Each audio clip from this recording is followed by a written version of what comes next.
We will begin recording. Thank you, sorry.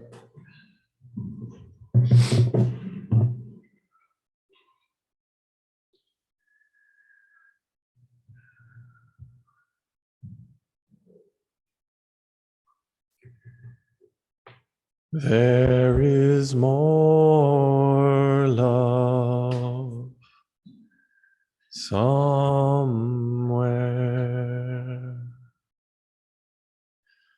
There is more love somewhere.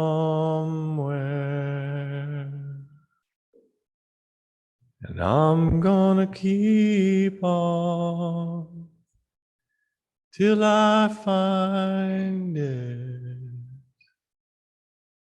There is more love somewhere.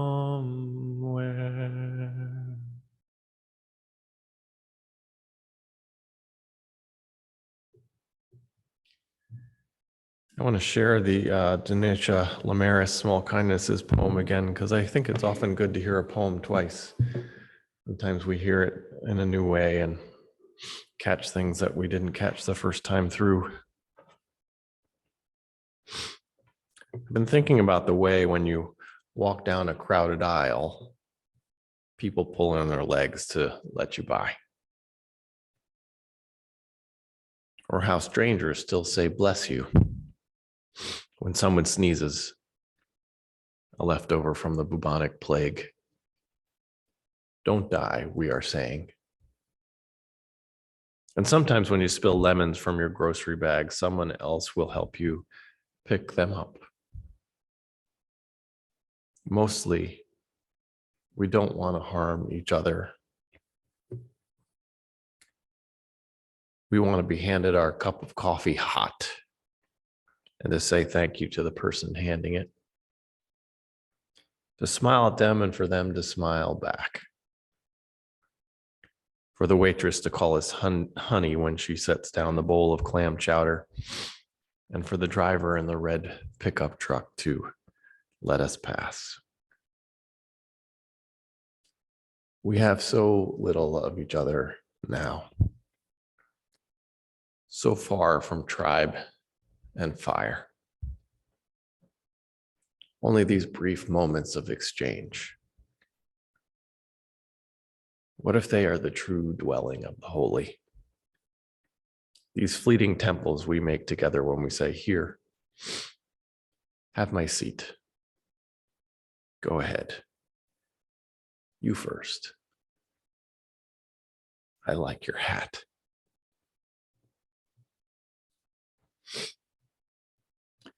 As Len mentioned, I work in a shelter for people experiencing homelessness, housing programs, other things, but work very closely with people who are haven't experienced homelessness or have recently been housed. And we had a client die about two months ago now.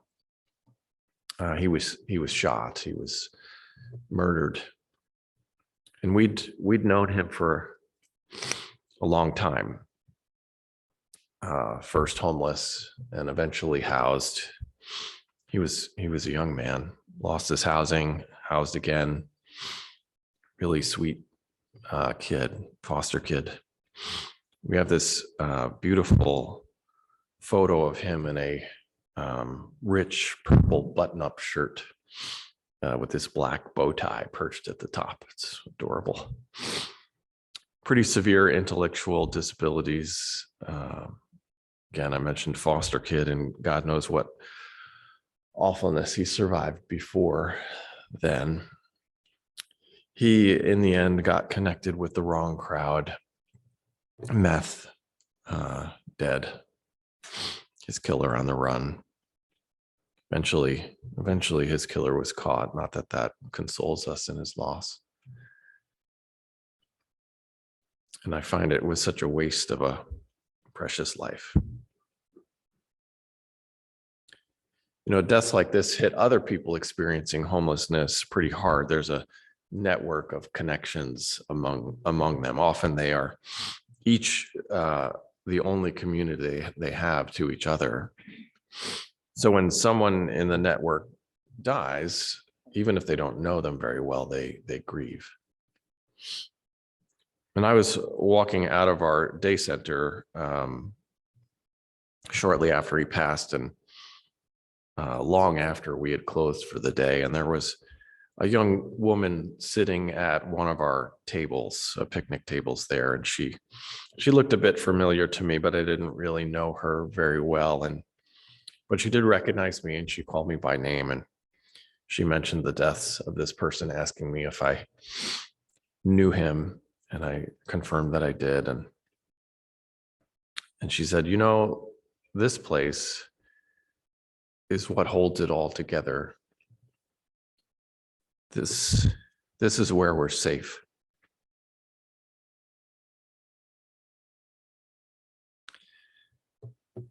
And I thought, what a precious thing safety must be to a person so immersed in danger. Love is the word. I spent some time with another of our clients who also happens to be transgender. And being transgender and being homeless, you've got to be one of the bravest people on earth to navigate all of that. I offered her a ride to our overnight shelter, and she had been staying there after trying to stay at a number of other shelters in our region, all that were quite unsafe for her. And she was hauling 2 white trash bags filled with clothes, these big trash bags that one of my staff members had collected for her. She was quite tall, and my staff member had a friend who was also quite tall and had a number of dresses that would fit our client. Another staff member also got her some makeup. And as we drove over to the shelter, I asked her how everyone was treating her, and she told me she was being treated very well.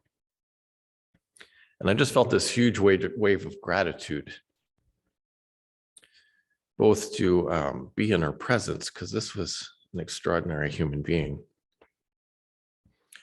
but also to be a part of a place and a people that helped her feel safe and welcome and warm. It all felt like this extraordinary privilege in the best sense of that word.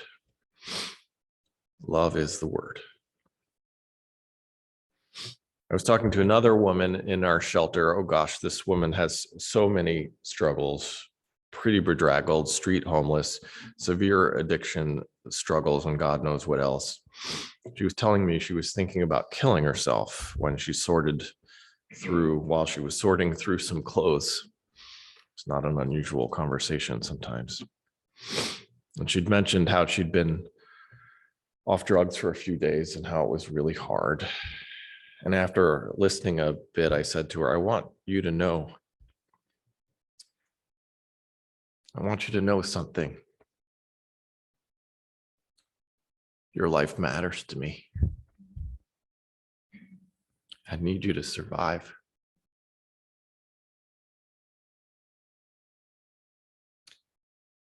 I don't know exactly how we got there, but at some point I mentioned a children's book that's been on my mind. Everybody Needs a Rock by Bert Baylor. Very sweet book about everybody needing a rock. And she started to tell me how much she loved rocks. And she began to show me her rock collection. She had all these mostly palm-sized stones she carried around in her backpack. Beautiful colors and shapes, geodes, crystals. Here was this person living without a home, weighing herself down with all these rocks in her backpack. And I don't know if that's not a metaphor for something. I don't know what it is, and yet she clearly loved every single stone. And I repeated the book title, Everybody Needs a Rock, and encouraged her to maybe give some rocks to others, wanting to give her some source of meaning. I playfully called her the Rock Lady. A few days later, she came back to me and ever so proudly told me that she had been sober for 10 days. And she was smiling so wide you could see some of the strain had washed off of her face as she radiated this very simple joy in that moment. Love is the word. Back in the early O's, when I was fresh out of seminary, just a newbie joining the crowd there, I served my first church as the associate minister for lifespan learning at the Unitarian Universalist Church of the Monterey Peninsula. And as part of that work, I served as the co-advisor of the youth group and met with our teens every Sunday evening. It was a sweet time, and this was a very special group of young people. I don't know how it evolved. I'm not sure any of us does, and maybe that's part of the chemistry of a wonderful group. But somehow, as a group, we developed this catchphrase: "Love is the word." And that phrase was real for us. It was something we embodied for each other as we created a nourishing container for these young people's lives together. And I've stayed in touch with a few of them through social media over the years, even met up with one a few years ago when I visited San Francisco. And I just received a message. It's a little bit longer than just, but about 2 months ago, that two of them who had been best friends back in the day, but never in a relationship, they circled back to find each other these decades later and are getting married. And they asked me to be the officiant. And I first saw their announcement on Facebook and wrote in the comments, "It's about time." Love is the word. And I don't know how to convey the beauty of that circle and being invited back into that connection. There's nothing like witnessing people's lives through the years. Love is the word. I think we've all been carrying a heavy load. Maybe that's always true. Sometimes more than others, and some people more than others. We've all been wearing heavy backpacks. The pandemic, of course, a more than 2-year event that built into its very nature our need for us to be wary of each other. Not that that's wrong, but the impact of that, of having a 2-year event where we needed to be apart and separate from each other. And in the midst of this and all this, and before, we're going through this extraordinary political polarization filled with vitriol and uprising and death threats and all kinds of horrible things. And there's creeping climate change prickling at the back of our necks. And of course, the recent legal violation of women's bodily autonomy, with who knows what's more to come, and the challenge of that. These times give added depth to the age-old curse disguised as a blessing. May you live in interesting times. And in the midst of all of this, love can seem maybe trite. What can love possibly do in the face of all of this? And the truth, at least part of the truth maybe, but the truth is nothing. Because love is not a controlling force. It doesn't make anything happen. It doesn't force anything to happen. Love is an influential power. Its magic is its slow, gentle transformation of the human heart. But here's the thing, I believe in that power.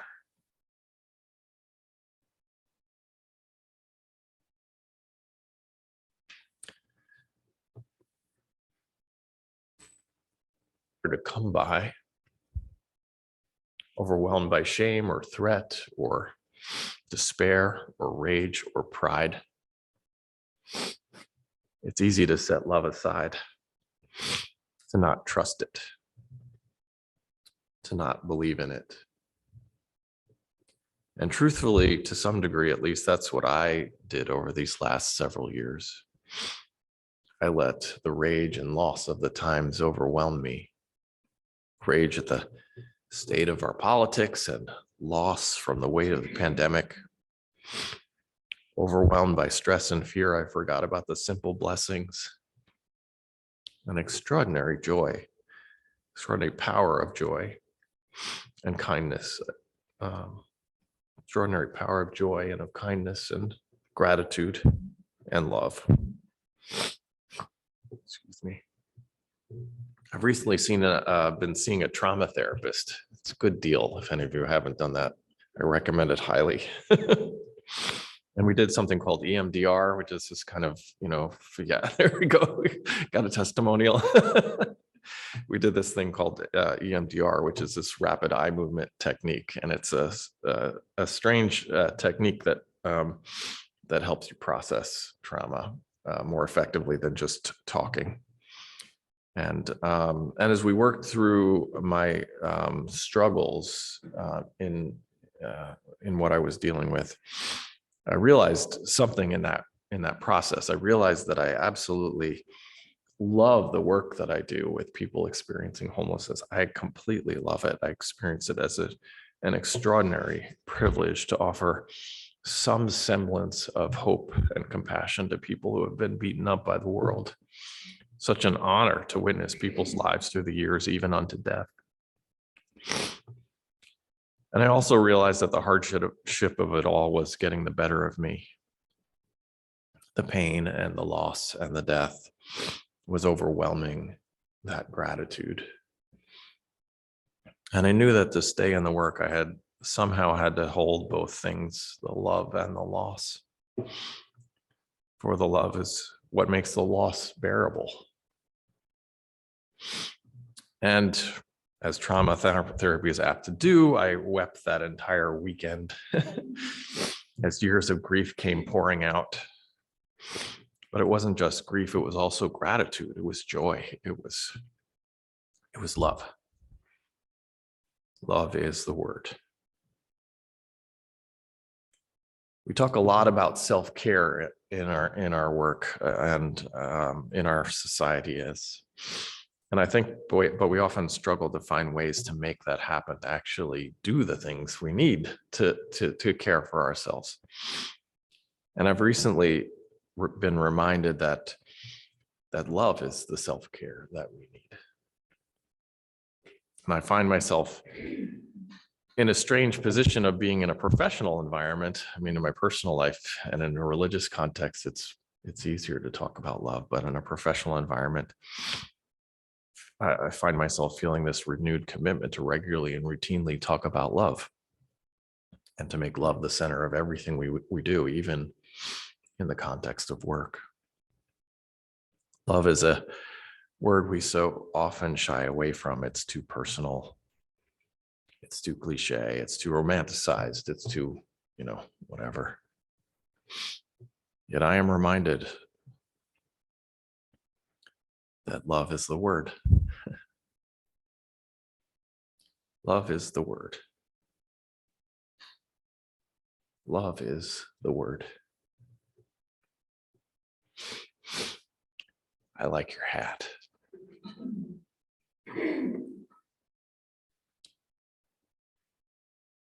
There is more love